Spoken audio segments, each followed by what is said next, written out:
हरे कृष्ण। जय राधा माधवा कुंज विहारी। जय राधा माधवा कुंज विहारी। गोपी जन वल्लभा गिरिवरदारी। गोपी जन वल्लभा गिरिवरदारी। यशोधानंदना व्रज जन रंजना। यशोधानंदना व्रज जन रंजना। यमुना तीरा वनचारी। यमुना तीरा वनचारी। जय राधा माधवा कुंज विहारी। ओम नमो भगवते वासुदेवाय। ओम नमो भगवते वासुदेवाय। ओम नमो भगवते वासुदेवाय।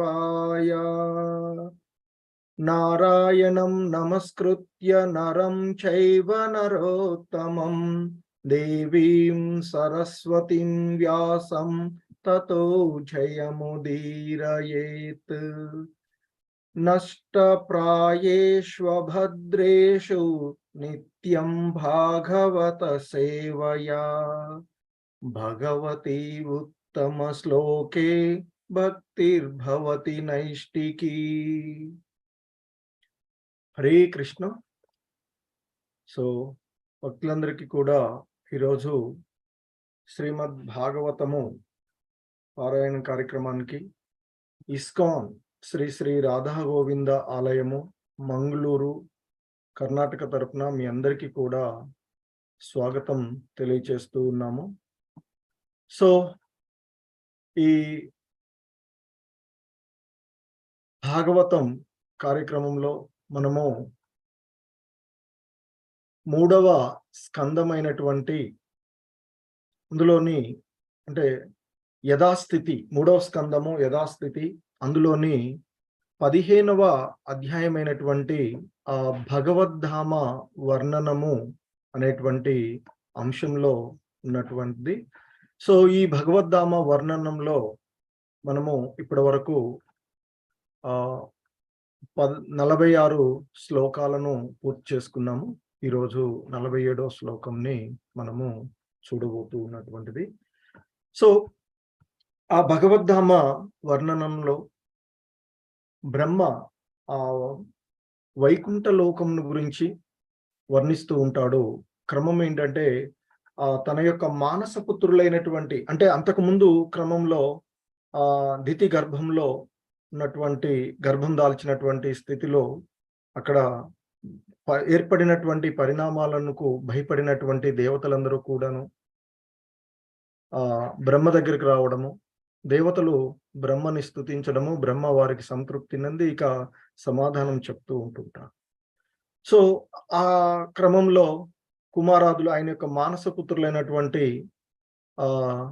చతుష్కుమారులు వైకుంఠ నారాయణ్ణి దర్శనార్థమై వాళ్ళు వెళ్ళడము, ఆ సందర్భంలో ఆ వైకుంఠ లోకం యొక్క వర్ణనను బ్రహ్మ దేవతలకు తెలియచేయడము.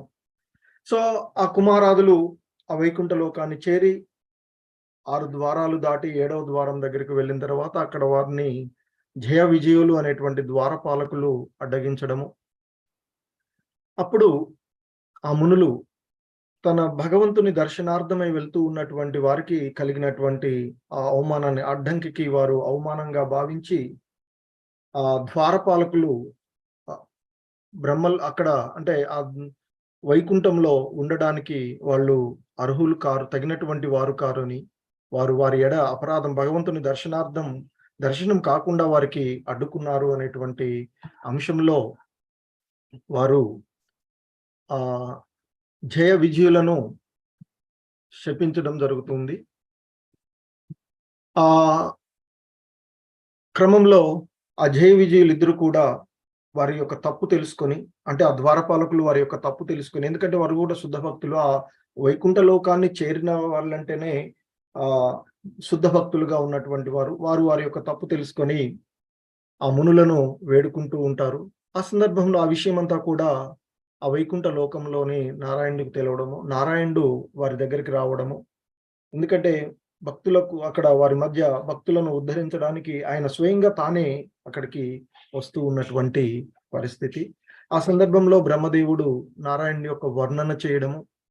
సో, ఆ వర్ణనంతా కూడా విన్నటువంటి అంటే అవగాహనం చేసుకున్నటువంటి ఆ మునులు ఇక తన ఎదుటగా సాక్షాత్తు తన ఎదురుగా వస్తూ ఉన్నటువంటి నారాయణ్‌ని చూసినటువంటి కుమారాదులు ఎవరైతే ఉన్నారో వారికి అంతకుముందు వారు ఆహ్, పరబ్రహ్మ తత్వంలో అంటే నిరాకార తత్వంలో అనురక్తులై ఉన్నటువంటి వారు ఎప్పుడైతే ఆ విధంగా భగవంతుని దర్శనం జరిగిందో వారిలో ఉన్నటువంటి ఆహ్, బ్రహ్మతత్వం అంటే నిరాకార తత్వమును వాళ్ళు వదిలివేసి ఆ భగవంతుని పైన ఆసక్తులవ్వడము, ఆయన దర్శనం వల్ల వారిలో కలిగినటువంటి ఆహ్, మార్పు వారి యొక్క మనసులోను, దేహంలోను చూసినటువంటి ఆ కుమారాదులు ఈ విధంగా పలుకుతూ ఉన్నటువంటి అంశాన్ని మనము నిన్నటి క్లాస్‌లో చూసాం. సో, ఆ సనకాదులు ఆ ఎదురుగా దర్శనం అయినటువంటి చతుర్భుజ నారాయణ్‌ని వాళ్ళు ఈ విధంగా అంటూ ఉన్నటువంటి అంశం. హే ప్రభూ! ఎల్లరి హృదయములందు ఆసీనుడవై ఉన్నప్పటికిని దురాత్మలకు మాత్రము నీవు ప్రకటము కాబోవు. కానీ మా విషయమున మాత్రము నీవు అనంతుడవైనప్పటికిని నిన్ను మేము ముఖాముఖి చూడగలిగితిమి. మా తండ్రియగు బ్రహ్మదేవుని ద్వారా నిన్ను గూర్చి వినిన విషయములు నీ దర్శనముచే వాస్తవముగా ఇప్పుడు అనుభూతమైనవి అంటూ సనకాదులు, సనకుడు, సనాతనుడు, సనందనుడు, సనత్కుమారులు అనేటువంటి ఆ నలుగురు మునులు వారు సృష్టిలో బ్రహ్మ తర్వాత మొదటగా సృష్టించబడినటువంటి వారు. మిగిలిన వారందరికంటే కూడా ఈవెన్ శివుడి కంటే కూడా ముందుగానే ఉన్నటువంటి వారు. మరి అటువంటి వారెప్పుడూ కూడా అర్ధదశ వయస్సు ఉన్నటువంటి వాళ్ళలాగా అంటే 5, 6 సంవత్సరాల వయస్సు ఉన్నటువంటి వారిలాగానే దిగంబరులుగా వారు ఉంటూ నిరంతరం కూడా ఆ పరతత్వ జ్ఞానంలో అంటే ఉండేటువంటి అటువంటి వారు ఇక ఆ భగవంతుణ్ణి చూడగానే ఈ విధంగా పలికారట. సో, భగవంతుడు ఆ బ్రహ్మ ద్వారా తెలిసినటువంటి అంశం ఏంటి? సో, ఆ పరతత్వం యొక్క అనుభూతి 3 రకాలుగా ఉంటుందని, బ్రహ్మము, పరమాత్ముడు, భగవానుడు అనేటువంటి ఆ 3 అంశాలు. సో, అందులో ఆహ్, పరతత్వం అంటే పరతత్వము సర్వజీవుల అన్ని జీవుల యొక్క హృదయంలోనూ ఆ భగవానుడు పరమాత్మ రూపంలో ఆసీనుడై ఉన్నటువంటి అంశము. అయితే ఆ జీవులందరి యొక్క హృదయాలలో ఉన్నటువంటి ఆ పరమాత్ముని మాత్రము అందరూ దర్శించుకోలేరు అనేటువంటి విషయాన్ని ఇక్కడ ముఖ్యంగా మనకు చెప్తూ ఉన్నటువంటిది. సో, ఎందుకంటే ఆ నిరాకార శూన్యవాద విధానాలలో ఆ యోగులుగా ఉండేటువంటి వారు ఆ పరమాత్ముని తన హృదయంలో ఉన్నటువంటి ఆ పరమాత్ముని దర్శించుకోలేరు అని, అటువంటి వారు దురాత్మలు అనేటువంటి అంశం. అందుకే ఆయన చెప్తున్నారు ఇక్కడ. దురాత్మలకు మాత్రము నీవు ప్రకటితము కాబోవు అంటూ ఆ సనకాది మునులు చెప్పినటువంటిది. అంటే ఆ నిరాకార తత్వం అంటే భగవంతుని యొక్క పరతత్వాన్ని అనుభూతి పొందాలి అనేటువంటి భావన లేకుండా ఏదో నిరాకారంలోను శూన్యంతోను ధ్యానించేటువంటి వారికి ఆయన ప్రకటితము కాబోరు అనేటువంటి విషయం చెప్తున్నారు. సో, అలాగే శ్రీల ప్రభుపాదుల వారు మనకి చెప్పినటువంటి దురాత్మలు అంటే మహాత్ములకు అంటే భిన్నంగా ప్రవర్తించేటువంటి వారు అని చెప్తూ ఉన్నారు. మరి అంటే ఆ మహాత్ములకు వ్యతిరేకులుగా ఉండేటువంటి వారు.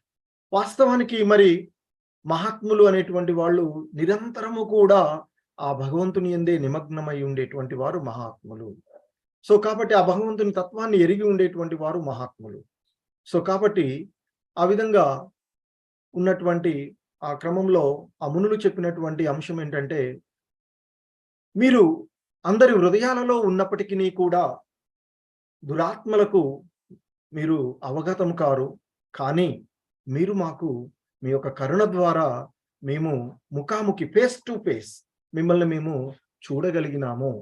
మా తండ్రి అయినటువంటి బ్రహ్మగారు ఏ విధంగా మిమ్మల్ని వర్ణించారో ఆ విధమైనటువంటి ఆ రూపాన్ని మేము దర్శించుకుంటూ ఉంటిమి.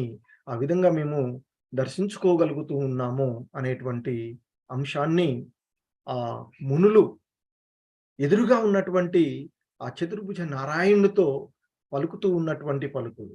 సో, అంటే వారు వాస్తవానికి నిరాకార స్వభావానికి అనురక్తులైనటువంటి వారు. కానీ ఎప్పుడైతే ఆ భగవంతుని దర్శనం వారికి కలిగిందో, వారు హృదయస్థ పరమాత్మని దర్శించుకోగలిగారు. ఆ తర్వాత యథార్థంగా భగవంతుడిని కూడా వారు దర్శించుకోగలిగారు. మనకదే శ్రీల ప్రభుపాదులు వారు చెప్తున్నారు.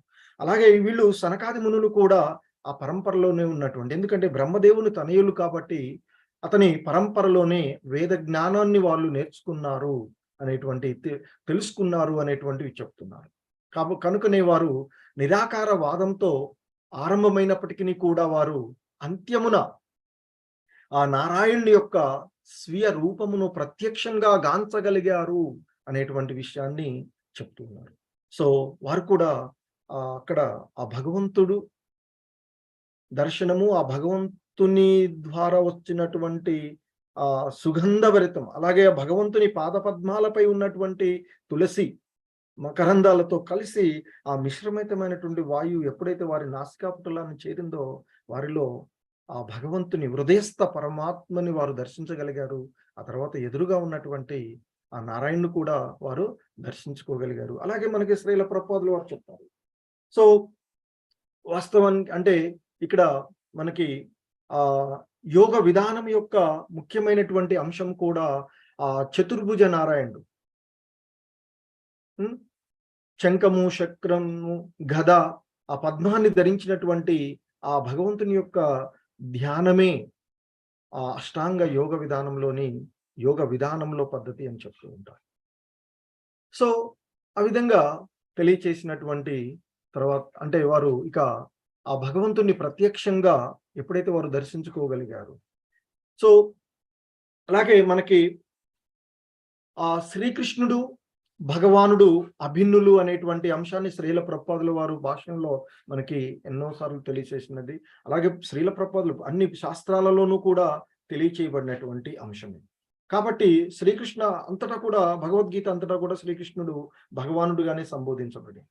మరి భగవంతుడు ఆ పరతత్వంలో చరమాంశంగా చెప్తారు. ఇప్పుడు ఆ మునులకు దర్శనమైనటువంటి విధం కూడా అదే. ఆ పరమాత్ముడు ఇక భగవంతుని రూపంలో వారు దర్శించుకోగలిగినటువంటి అంశం. సో సాధారణంగా పరతత్వము ఇంతకుముందు కూడా మనం చెప్పుకున్నట్లుగా 3 దశల్లో అవగాహన అవుతూ ఉంటుంది అని. ఒకటి బ్రహ్మం గాను, అంటే సర్వవ్యాపకమైనటువంటి నిరాకార బ్రహ్మం తత్వము. రెండవది పరమాత్మగాను, సకల జీవుల యొక్క హృదయాలలో ఉండేటువంటి ఆ పరమపురుషుడి రూపము. మూడవది భగవానుడు, దేవదేవుడైనటువంటి శ్రీకృష్ణుడుగా అనుభూతమవుతాడు. సో అది చివరి అంశం పరతత్వంలో. అంత్యము నారాయణుని యొక్క స్వీయ రూపమును ప్రత్యక్షంగా గాంచగలిగారు అనేటువంటి అంశం చెప్తారు. అలాగే పరతత్వ భావన మనకి శ్రీమద్ భాగవతంలో మొదటి స్కందంలోని 2వ అధ్యాయంలో ఈ విధంగా చెప్తుంది. వదంతి తత్వత విదస్తత్వం యత్ జ్ఞానముద్వయం బ్రహ్మేతి పరమాత్మేతి భగవానేతి శబ్యతే అని చెప్పబడినటువంటిది. అంటే పరతత్వము ఆ తత్వ విధుల చేత 3 దశలలో అనుభూతమవుతుంది అని, అవన్నీ అభిన్నములు. ఎందుకంటే పరతత్వము ఆ దశలే బ్రహ్మము, పరమాత్మ, భగవానుడు అని తెలుపబడినటువంటి అంశము. ఎందుకంటే సూర్య మండలం ఉందనుకో భగవానుడు, సూర్యుడి యొక్క బింబము పరమాత్మ తత్వము, ఆ సూర్యుడి యొక్క కిరణాలు వెలుతురు బ్రహ్మంగా మనము చూడబడినటువంటి అంశము. సో ఈ విధంగా ఆ మునులు ఆ నారాయణ్ణి ప్రత్యక్షంగా ఎదురుగా ఉన్నటువంటి చివరికి ఆ మునులు ఆ నారాయణ్ణి దర్శనం కాంచగలిగిరి అనేటువంటి అంశాన్ని శ్రీల ప్రభుపాదుల వారు నిన్నటి దాంట్లో మనము తెలుసుకున్నటువంటి అంశం. సో ఇక ఈరోజు మనము చూడబోయేటువంటి 47వ శ్లోకం. తం త్వాం విదామ భగవన్ పరమాత్మతత్వం సత్వేన సంప్రతిరతిం రచయంతమేషాం యత్తేను తాప విదిర్దై దృఢభక్తి యోగైః ఉద్గ్రంథయో హృది విదుర్మునయో విరాగాః. సో ఇంకా వాళ్ళు ఆ సనకాది మునులు ఆ భగవాన్ని ఎదురుగా దర్శనమైనటువంటి భగవాన్ని ఈ విధంగా అంటున్నారు. తం త్వాం విదామ భగవన్ పరమాత్మ తత్వం. తం అంటే అతనికి, త్వాం నీవు, విధామ మేమెరుగుదము అంటే వాళ్ళు ఆ సనకాది మునులు, భగవన్ ఓ దేవదేవా, పరం అంటే పరమైనటువంటిది, గమ్యమైనటువంటిది, అంతిమమైనటువంటిది, పరమైనట్టి ఆత్మతత్వం, భగవన్ పరమాత్మ తత్వం అంటూ ఉన్నారు. మొదటి తం త్వాం విదామ భగవన్ పరమాత్మ తత్వం. పరం అంటే పరమైనట్టి, ఆత్మతత్వం అంటే ఆ పరతత్వము, సత్వేన సంప్రతిరతిం రచయంతమేషాం. ఇక్కడ సత్వేన అంటే నీ విశుద్ధ గుణరూపముచే, ఆ భగవంతుని యొక్క విశుద్ధ గుణ రూపము చేత, సంప్రతి ఇప్పుడు, రతిం అంటే భగవంతుని యొక్క ప్రేమ, ది లవ్ ఆఫ్ గాడ్, భగవత్ ప్రేమ, ఆ భగవత్ ప్రేమను రచయంతం రచించి, ఏషాం వారందరి యొక్క. సో ఇంకా అంటున్నాడు, యత్ తేను తాప విదితై దృఢ భక్తి యోగైః. సో యత్ ఏదైతే, తే నీ యొక్క, అనుతాప, యత్ తేను తాప, అనుతాపం అంటే కరుణ, ఆ భగవంతుని యొక్క కరుణ, మెర్సీ, ఆ భగవంతుని యొక్క అనుగ్రహం, విదితైహి అవగతమగును, ఆయన యొక్క కరుణ ద్వారానే అది అవగతనం అవుతుంది అని చెప్తున్నారు. దృఢ అంటే దృఢమైనటువంటి, భక్తి యోగైహి అని చెప్తున్నారు. అంటే భక్తి యోగము ద్వారా, అంటే దృఢమైనటువంటి భక్తి యోగము ద్వారానే, నీ యొక్క కరుణ ద్వారా నువ్వు అవగతం అవుతూ ఉంటూ చెప్పు. సో ఉద్గ్రంథయ అనాసక్తముగా, ఆ భవబంధనము నుండి విడివడి అని చెప్తున్నారు. హృదయమున, విదుహు అంటే కొనగలిగిరి అని చెప్తున్నారు. మునయః అంటే మునులు, విరాగాః భౌతిక జీవనమున రుచి లేని వారు, అంటే ఈ భౌతికమైనటువంటి బంధనాలన్నిటి నుండి, భౌతికమైనటువంటి దాని నుండి బయటపడినటువంటి వారు, ఈ భౌతిక బంధనాల నుండి బయటకు వచ్చినటువంటి వారు. సో తం త్వాం విదాన భగవన్ పరమాత్మ తత్వం సత్వేన సంప్రతిరతి రచయంతమేషాం యత్తేను తాప విదిత దృఢ భక్తి యోగైః ఉద్గ్రంథయో వృది విదుర్మునయో విరాగాః. సో శ్రీల ప్రభుపాదుల వారి యొక్క ట్రాన్స్లేషన్, అనువాదం. శుద్ధ సత్వగుణమునందు తన దివ్య రూపమును ప్రకటించు పరతత్వము నీవేనని మేమెరుగుదము. ఈ దివ్యమైన శాశ్వత రూపము కేవలము నీ కరుణ చేతనే దృఢమగు భక్తి యోగము ద్వారా పవిత్ర హృదయులగు మునులకు అవగతమగును అంటూ, ఆ సనకాది మునులు ఏదైతే ఆ భగవంతుని రూపాన్ని అనుభూతిమంచుకున్నారో, ఎదురుగా దర్శించుకోగలిగినారో, ఆ భగవంతుడితో ఇంకా అంటూ ఉన్నారు.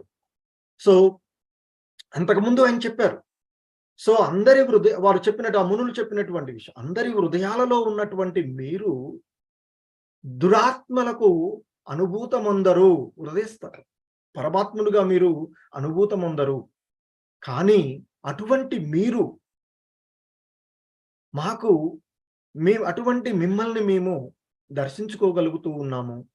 ఏదైతే మా తండ్రి గారు తెలియచేశారో అవన్నీ ఈ విధంగా మిమ్మల్ని అనుభూతమంచుకోగలిగితిమి అంటూ చెప్పి ఇంకా చెప్తున్నారు. మరి ఆ భగవంతుని వారు దర్శించుకున్నటువంటి ఆ శుద్ధ సత్వగుణాలతో కూడినటువంటి ఎందుకంటే మనకి అంతకుముందు కూడా బ్రహ్మ వర్ణిస్తూ ఉంటుంటాడు. ఎందుకంటే ఆ వైకుంఠ లోకము అనేటువంటిది శుద్ధ సత్వగుణంతో కూడినటువంటిది అనేటువంటి అంశాన్ని తెలియచేస్తూ అక్కడ ఈ భౌతిక ప్రపంచంలో సత్వగుణము, రజోగుణము, తమో గుణము అనేటువంటి 3 గుణాల మిశ్రమముగా ఉంటుంది. ఈవెన్ ఈ భౌతిక ప్రపంచంలో మనం శుద్ధ గుణ అంటే సత్వగుణము అని చెప్పబడుతూ ఉన్నప్పటికీ అది రజో తమో గుణాలతో మిళితమై ఉంటుంది. లేశ మాత్రములైన రజో తమో గుణాలతో మిళితమై ఉంటాయి. కానీ ఆ భగవంతుని యొక్క ధామం మనకి ఆ బ్రహ్మ 15వ శ్లోకంలో చెప్తారు ఇదే అధ్యాయంలో. ఆయన వైకుంఠ లోకములందు ఆది పురుషుడును వేదవేద్యుడును అగు భగవానుడు విరాజిల్లుచుండును. మరి అలా విరాజిల్లుచు ఉన్నటువంటి ఆ భగవాన్ని ఆయన వారు దర్శించుకున్నటువంటి. ఇంకా చెప్తాడు బ్రహ్మ, రజోగుణమునకు గాని తమో గుణమునకు కానీ ఎట్టి స్థానము లేకుండా అతడు శుద్ధ సత్వగుణ పూర్ణుడయ్యుండును. ఉండి భక్తుల యొక్క ధార్మిక పురోగతికి అతడు దోహదపగుచుండును. ఇక్కడ కూడా ఆ మునులు, సనకాది మునులు దర్శించుకున్నటువంటి ఆ భగవంతుడి యొక్క దివ్య రూపము ఎలా ఉందంటే శుద్ధ సత్వగుణమునందు ఉంది. అంటే లేశ మాత్రాలైన రజో తమో గుణాలకు తావు లేనటువంటి శుద్ధ సత్వగుణంలో ఉన్నటువంటి ఆ దివ్య రూపమును ప్రకటించు ఉన్నటువంటి ఆ పరతత్వము అంటే చివరి అంశం ఇక్కడ నేరుగా వారు దర్శించుకుంటూ ఉన్నటువంటి రూపము అంటే పూర్ణ పురుషోత్తముడు అయినటువంటి భగవానుడవు నీవే అని మేము ఎరుగుదము. ఎందుకు వారు ఆ జ్ఞానాన్ని వారి తండ్రి అయినటువంటి బ్రహ్మ ద్వారా పొందారు. మరి బ్రహ్మకు ఆ జ్ఞానాన్ని ఎవరిచ్చారు? సాక్షాత్తు ఆ భగవంతుడే ఇచ్చినటువంటి. కనుక ఇక్కడ మునులు అంటూ ఉన్నారు, సనకాది మునులు ఆ భగవంతుడితో నేరుగా ముఖాముఖిగా దర్శనం పొందినటువంటి ఆ మునులు ఆ భగవంతుడితోనే అంటున్నారు, శుద్ధ సత్వగుణమునందు మీ యొక్క దివ్య రూపంతో ప్రకటితమవుతున్నటువంటి ఆ పరతత్వము మీరే. అటువంటి మిమ్మల్ని అంటే ఆ పూర్ణ పురుషోత్తముడైనటువంటి మిమ్మల్ని మేము ఇక్కడ దర్శించుకుంటూ ఉన్నాము. మీరే ఆ పూర్ణ పురుషోత్తముడు అని అంటే మేము దర్శించుకుంటున్నటువంటి మీరే ఆ పూర్ణ పురుషోత్తముడు అని మా యొక్క అంటే మేము ఎరిగినము, మేము తెలుసుకున్నటువంటి వాళ్ళము అని చెప్తూ ఉన్నారు. కానీ దురాత్మలు అజ్ఞాన ప్రభావం వలన వారు ఆ అంశాలను తెలుసుకోలేరు. మన హృదయంలో ఉన్నటువంటి ఆ భగవంతుని పరమాత్మనే అర్థం చేసుకోలేనటువంటి పరిస్థితి. ఇంకా చెప్తున్నారు వారు, ఈ దివ్యమైన శాశ్వత రూపము అంటే మీ యొక్క దివ్యమైనటువంటి మీ యొక్క శాశ్వత రూపము ఇంతకుముందే చెప్పారు వాళ్ళు అంతకుముందు శ్లోకంలో, అనంతుడవై ఉన్నటువంటివి ఎక్కడ ఆరంభమవుతుందో, ఎక్కడ మధ్య ఉందో, ఎక్కడ అంతం ఉందో లేనటువంటి మీరు మీ యొక్క కరుణ చేత మాకు దర్శనమిచ్చారు, మాకు దృగ్గోచరమయ్యారు అని చెప్పారు. కాబట్టి ఇంకా చెప్తున్నారు ఆ మునులు ఆ భగవంతుడితో, ఈ దివ్యమైనటువంటి శాశ్వతమైన రూపము ఎప్పటికీ ఉండేటువంటి సనాతనమైనటువంటిది, శాశ్వతంగా ఉండేటువంటి మరి ఆ దివ్య రూపము, సచ్చిత్ ఆనందమైనటువంటి సనాతనమైనటువంటి ఆ రూపము, ఆ శాశ్వత రూపాన్ని దర్శించుకోవడం అనేటువంటిది సాధారణంగా సాధ్యం కాదు అని చెప్తారు. అది ఎలా సాధ్యమవుతుందంటే కేవలము నీ కరుణ చేతనే చెప్తున్నారు. నీ యొక్క కరుణ చేతనే, నీ యొక్క అక్కడ వాళ్ళు అంటున్నారు, తే అనుతాప విధై, నీ యొక్క కరుణ చేత మాత్రమే మేము నిన్ను అవగతం చేసుకోగలిగితిమి, మీ యొక్క అనుగ్రహం ద్వారానే అని చెప్తున్నారు. ఈ దివ్యమైనటువంటి శాశ్వతమైనటువంటి రూపమును కేవలము నీ యొక్క కరుణ చేతనే మేము అనుగతించి, ఎందుకంటే నీ యొక్క కరుణ ఉన్నప్పుడే దృఢమైనటువంటి భక్తిలో ఉన్నటువంటి భక్తి యోగము ద్వారా పవిత్రులైనటువంటి హృదయాన్ని కలిగినటువంటి మునులు అవగతం చేసుకోగలుగుతారు అంటూ చెప్తున్నారు. సో మరి ఇక్కడ కూడా వాళ్ళు ఆ మునులు పవిత్రమైన ఆత్మతత్వాన్ని, పరమాత్మ అనుభూతిని పొందినటువంటి వాళ్ళు కనుక చివరి పరతత్వం యొక్క అంతిమ అనుభవమైనటువంటి ఆ భగవానుణ్ణి, ఆ పూర్ణ పురుషోత్తముడైనటువంటి భగవానుణ్ణి వారు అవగతం చేసుకోగలిగారు అనేటువంటి విషయాన్ని ఇక్కడ మనకి తెలియచేస్తుంది ఈ శ్లోకంలో. సో ఇంకా మనము చూసినట్లయితే శ్రీల ప్రభుపాదుల వారి యొక్క భాష్యము వారు ఈ విధంగా మనకి వివరిస్తూ ఉన్నారు ఈ శ్లోకమును గురించి. శ్రీల ప్రభుపాద్ కీ జై. ఓం అజ్ఞానతిమిరాంధస్య జ్ఞానాంజనశలాకయా చక్షుర్మిలితం యేన తస్మై శ్రీ గురవే నమః. నమో ఓం విష్ణుపాదాయ కృష్ణ ప్రేష్టాయ భూతలే శ్రీమతే భక్తి వేదాంత స్వామి ఇతి నామినే. నమస్తే సారస్వతీ దేవే గౌరవాణి ప్రచారిణే నిర్విశేష శూన్యవాది పాశ్చాత్యదేశతారిణి.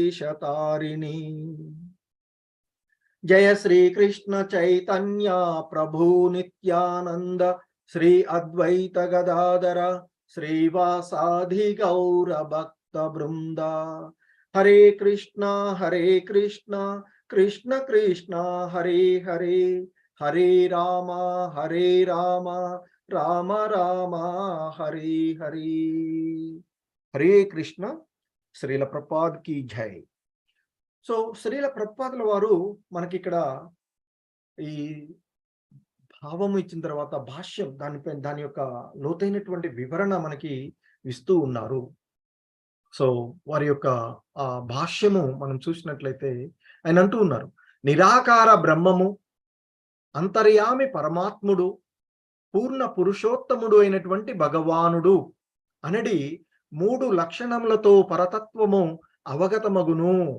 సో ఈ విషయాన్ని మనకి భగవద్గీత యందు 2వ అధ్యాయంలో కూడా శ్రీల ప్రభుపాదుల వారు భాష్యంలో చెప్పినటువంటిది.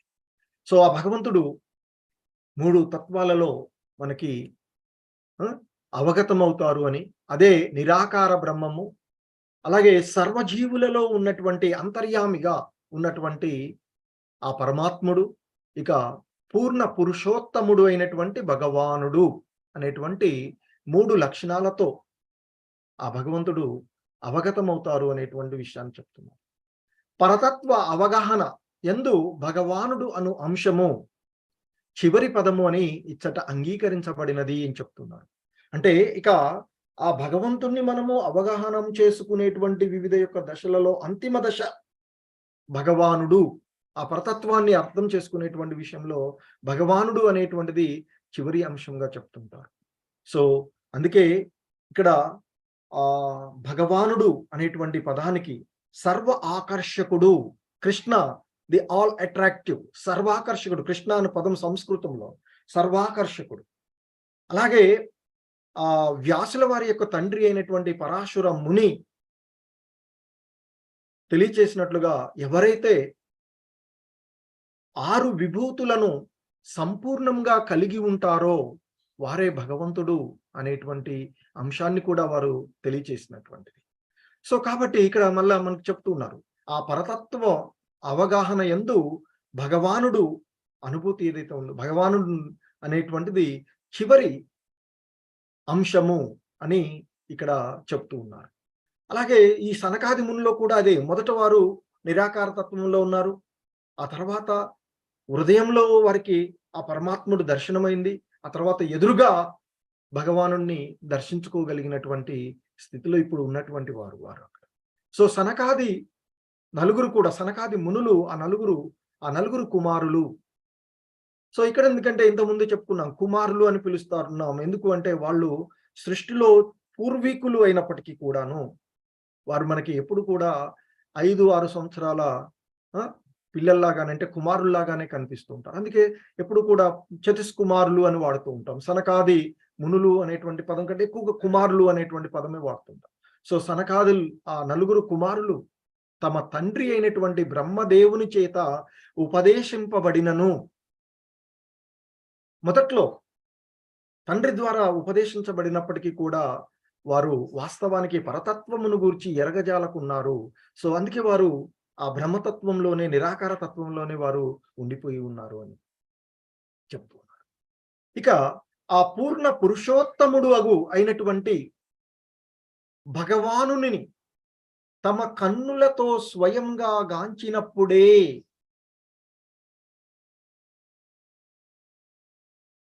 ఆ పరతత్వమును వారు ఎరుగగలిగిరి. అంటే అది ఎప్పుడు సాధ్యమైందంటే భగవంతుని యొక్క కరుణ, భగవంతుని యొక్క అనుగ్రహము, భగవంతుని దయ ద్వారా మాత్రమే అది సాధ్యమైంది అని చెప్తూ ఉన్నారు. సో కాబట్టి వాళ్ళు బ్రహ్మదేవుడితో ఉపదేశం పొందినప్పటికీ కూడా వాస్తవికమైనటువంటి ఆ పరతత్వం యొక్క అంతిమను వారు ఎరుగలేకున్నారు. సో అందుకే వాళ్ళు ఆ నిరాకార బ్రహ్మతత్వంలోనే అనుభూతమొందుతూ దానిపైనే ఆసక్తిని అనురక్తులై ఉన్నటువంటి వారు.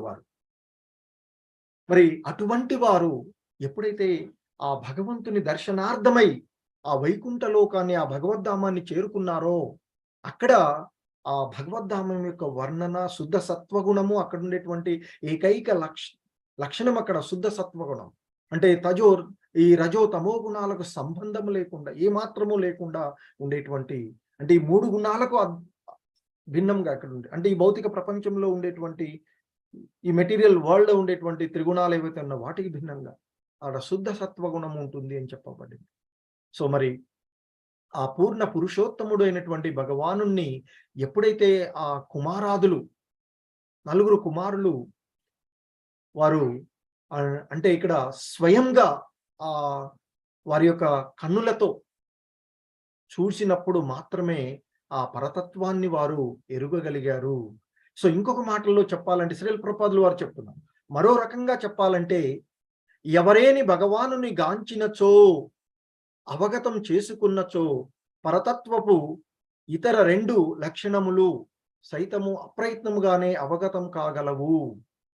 ఎందుకంటే మనకి వాస్తవాన్ని చూస్తే మనం ఎప్పుడైనా కానీ చివరి చూసామనుకోండి, ఒక అంతిమ లక్ష్యాన్ని చేరుకున్నామనుకోండి, అంటే ఒక విద్యార్థి ఉన్నాడు, ఎగ్జామ్ రాశాడు, అతనికి ఒక 90% వచ్చినాయి అనుకోండి. మామూలుగా పాస్ కావడానికి 40% మార్క్ అనుకోండి. అప్పుడు ఏమవుతుంది?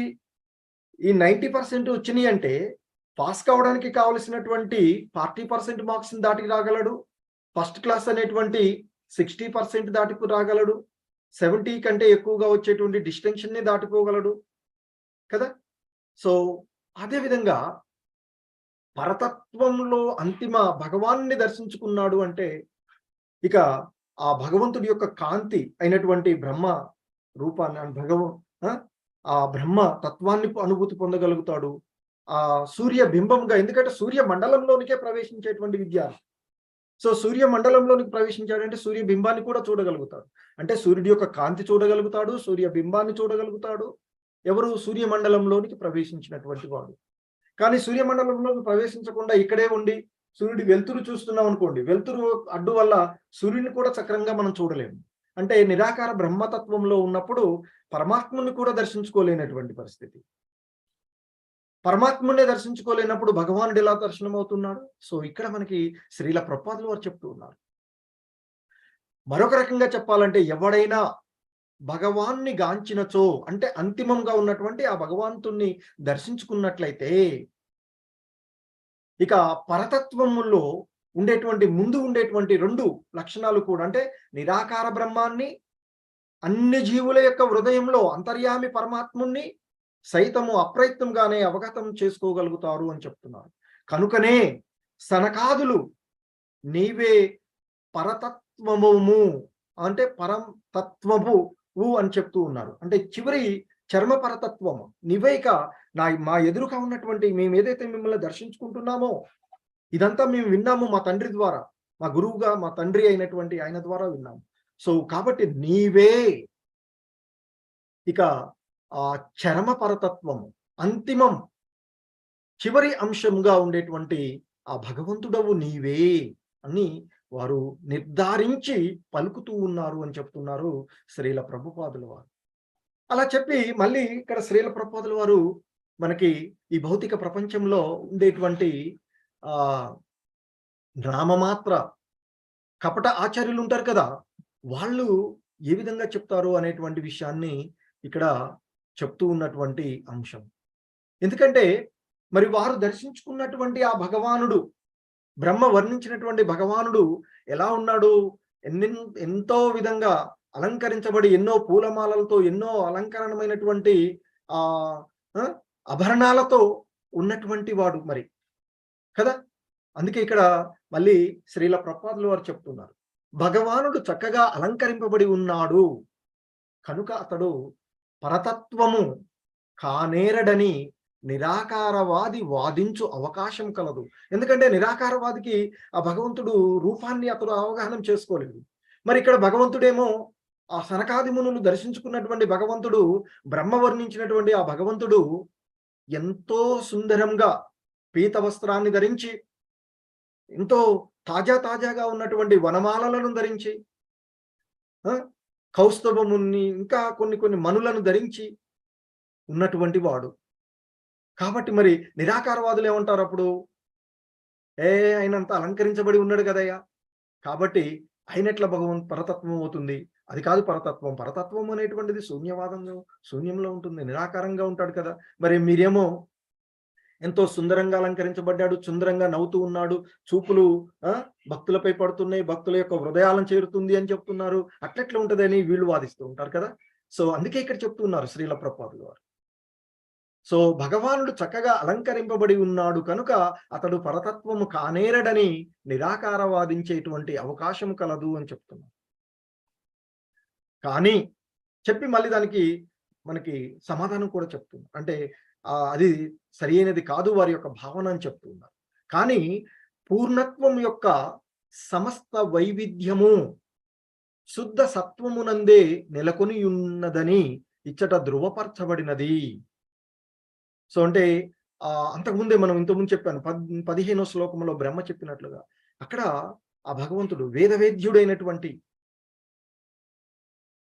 పూర్ణ పురుషోత్తముడైనటువంటి భగవంతుడు శుద్ధ సత్వగుణంతో నెలకొని ఉంటాడు అక్కడ.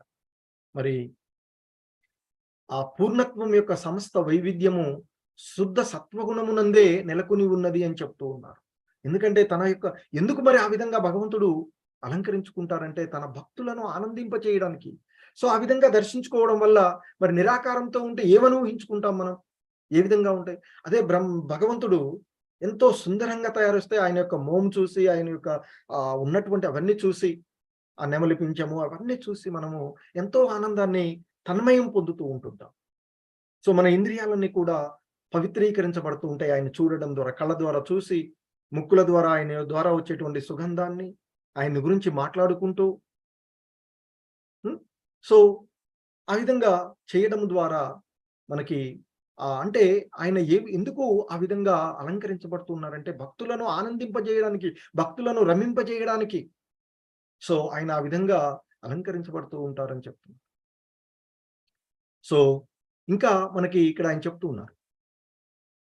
కానీ పూర్ణత్వం యొక్క సమస్త వైవిధ్యము శుద్ధ సత్వనందే నెలకొని ఉన్నది. ఇచ్చట ధృవపరచబడినది.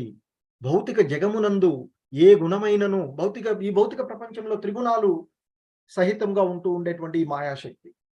సూక్ష్మమైనటువంటి అంశాలు గాని. ఏంటవి అంటే సత్వగుణము, రజోగుణము, తమోగుణం 3 ఉంటాయి. అందులో ఏ గుణమైనా అది ఇంకొక గుణం చేత ప్రభావితమై ఉంటూ ఉంటుంది. ఎందుకంటే ఆ 3 కూడా పక్కపక్కనే ఉన్నాయి గదా! సో, కాబట్టి మనము అంటే చూస్తూ ఉంటాం. స్కూల్‌లో గాని లేదా చిన్న సైన్స్ ఇంద్రధనుస్సు చూస్తూ ఉన్నామనుకోండి. ఆ 7 రంగులు పక్కపక్కన పెడుతూ ఉన్నప్పుడు ఒక రంగు ఒకదానిపైన ఓవర్‌లాప్ అవుతూ కనిపిస్తూ ఉండేటువంటి అంశం కనిపిస్తూ ఉంటుంది. చిన్నప్పుడు అందరం కూడా చూస్తూ ఉంటాం. ఒక రంగు ఒకదానితో ఓవర్‌లాప్ అవుతూ ఉంటుంది. సో, కాబట్టి ఇక్కడ కూడా ఈ సత్వగుణము, రజోగుణము, తమోగుణము అనేటువంటివి శుద్ధ సత్వగుణము అనేటువంటిది ఈ భౌతిక ప్రపంచంలో ఉండదు అని చెప్తూ ఉన్నారు. ఈ భౌతిక జగత్తు యందు ఏ గుణమైనను కలుషితమైనదే అంటే శుద్ధ సత్వగుణము ఉండే అవకాశమే లేదు. ఒకవేళ శుద్ధ సత్వగుణంలోనికి వచ్చాము అంటే ఈ భౌతిక ప్రపంచం నుండి వెళ్ళి ఆధ్యాత్మిక లోకాలకు చేరుకుంటారు. సో, ఇచ్చట చివరికి సత్వగుణము సైతము రజో తమో గుణాల సంపర్కము నుండి విడివడి ఉండదు, ఒకదానితో ఒకటి. సో అందుకే భగవంతుడు మనకి భగవద్గీతలో చెప్తారు, ఓ అర్జున, ఈ సత్వగుణము రజోగుణము తమో గుణము మనసుపై ఆధిపత్యం చెలాయించడానికి ప్రయత్నం చేస్తూ ఉంటుంటాయి.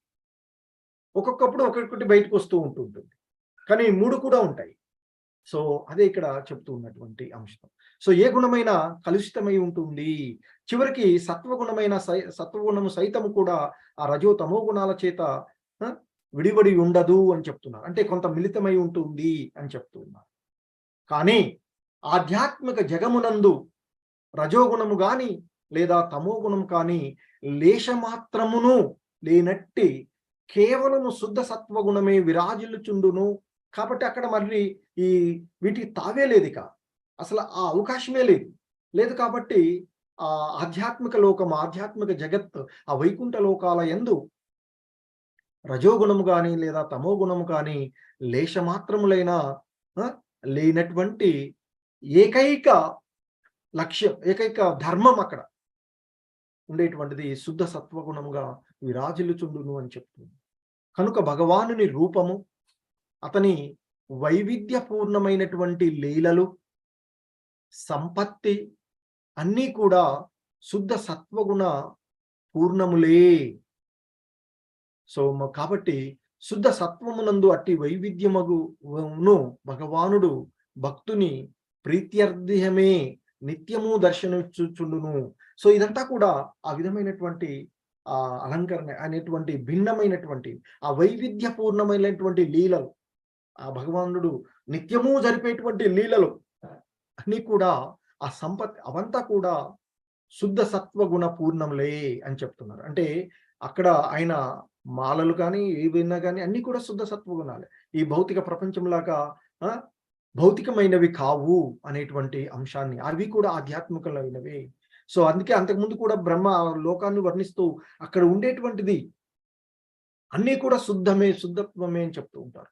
అక్కడ ఉండేటువంటి నేలైనా, అక్కడ ఉండేటువంటి అడవులైనా, అక్కడ ఉండేటువంటి జంతువులైనా, ఇంకేవైనా పశుపక్షాదులు, కీటకాలు ఏవైనా శుద్ధ సత్వగుణ పూర్ణాలే అని చెప్తున్నారు. అక్కడ ఉండేటువంటి కొండలైన అన్నీ కూడా శుద్ధ సత్వంతో ఉండేటువంటివి.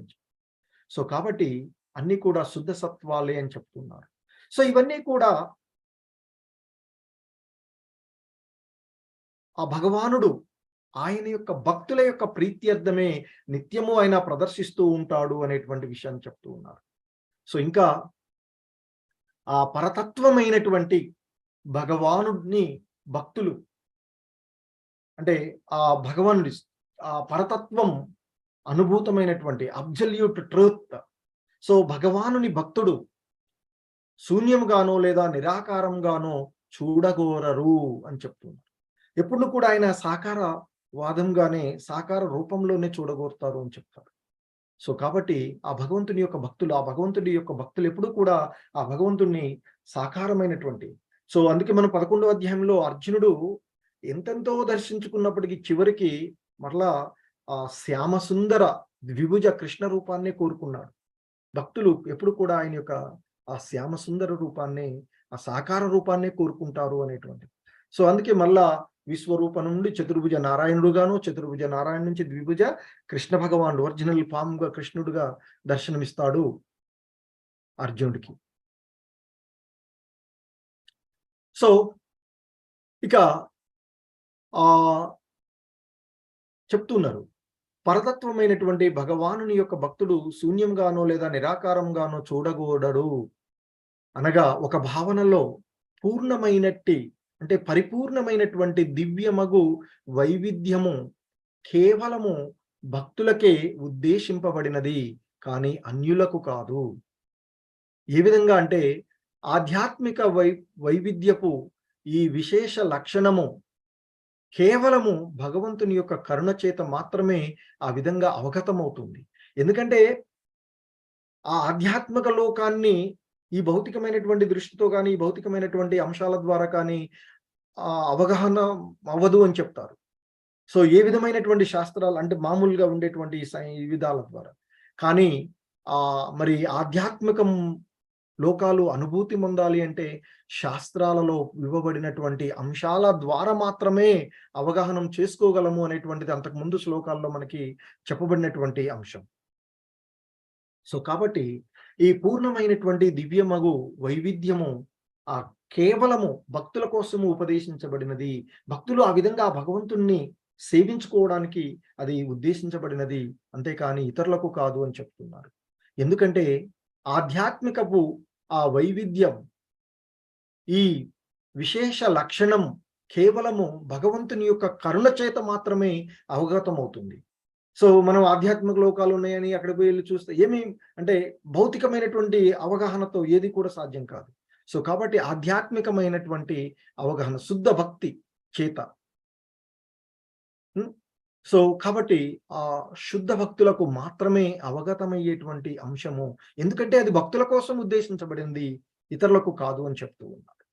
సో కాబట్టి ఈ విశేష లక్షణము కేవలము భగవంతుని యొక్క కరుణ చేత అవగతం అగును గాని మానసికమైనటువంటి కల్పనల చేత లేదా ఆరోహణ విధానం చేత కానీ క్రమక్రమంగా ఏదో కనుగొంటూ ఉన్నాము శాస్త్రవేత్తలు అది ఇది భౌతికమైనటువంటి ఏరోప్లేన్స్ లేదా ఇవన్నీ చేస్తూ అక్కడికి వెళ్ళి చేస్తాము అనేటువంటిది కాదు.